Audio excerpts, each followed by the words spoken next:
Hi now, welcome to our science review, and for today we are going to be familiar with metals and non-metals, plus ions and some chemical bonds and their examples.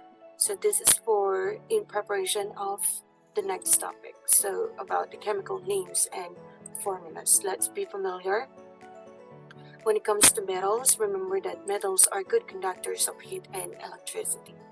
They are also, in terms of their properties, they are also molded because they can be hammered into thin sheets without even breaking.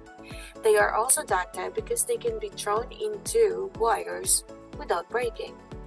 Usually, metals are solid in room temperature, well, except for the mercury that you see there. They are liquid in room temperature because they have low melting point.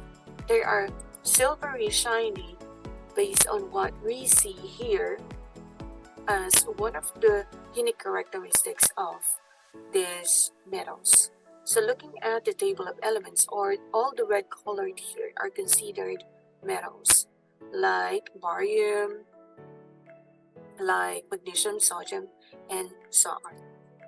So those are the properties of metals. They are good conductor of heat and electricity. They are really malleable and ductile, and so on. But in terms of nonmetals, this is the opposite of what metals are. They are poor conductor of heat and electricity, and when they are being hammered, they are brittle because they turn into pieces, and you can even some of them are gases in room temperature, like oxygen.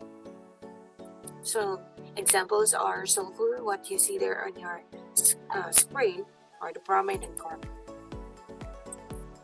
When we say ions, they are the charge-carrying atom or charge-carrying molecule.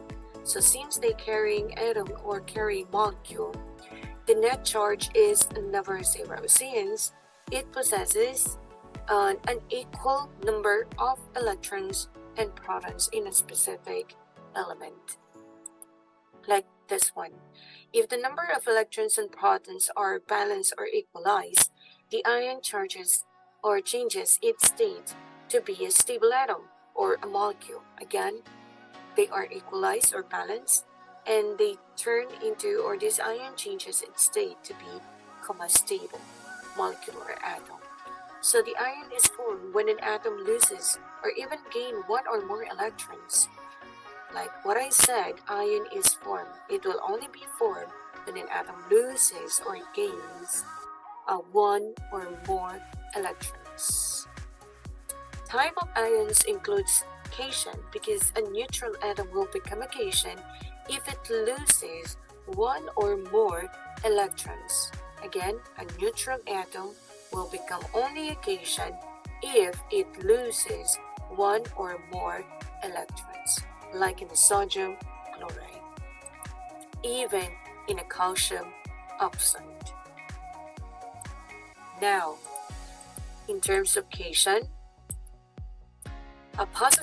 positively charged ions and positively charged particles are called cations, when sodium ions and calcium ions are examples of this. I'm going to repeat. Positively charged ions and positively charged particles are called cation. They are all positively charged. In here, the second type is an anion, because in an anion, it forms, or it only forms when it gains one or more electron. Cation, it loses one or more electrons. Anions, it gains one or more electrons. In anions, negatively charged ions and negatively charged particles are anions. So we can call it negative ions.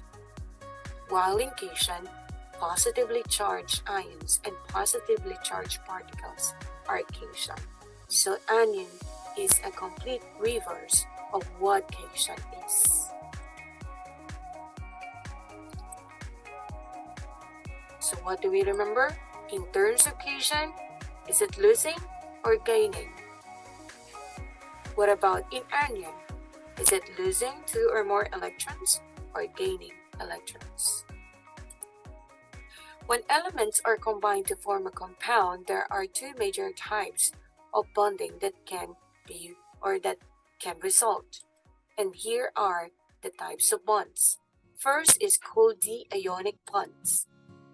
Ionic bonds happens when there is a transfer of electrons from one species to another. It produces charged ions which attract each other very strongly by electrostatic interactions. So ionic bond, remember, this is a kind of when electrons is being transferred from one species to another. Ionic bonds happen, like in the sodium chloride. Look how it transferred the negative charge. And also in terms of sodium fluoride. There you go.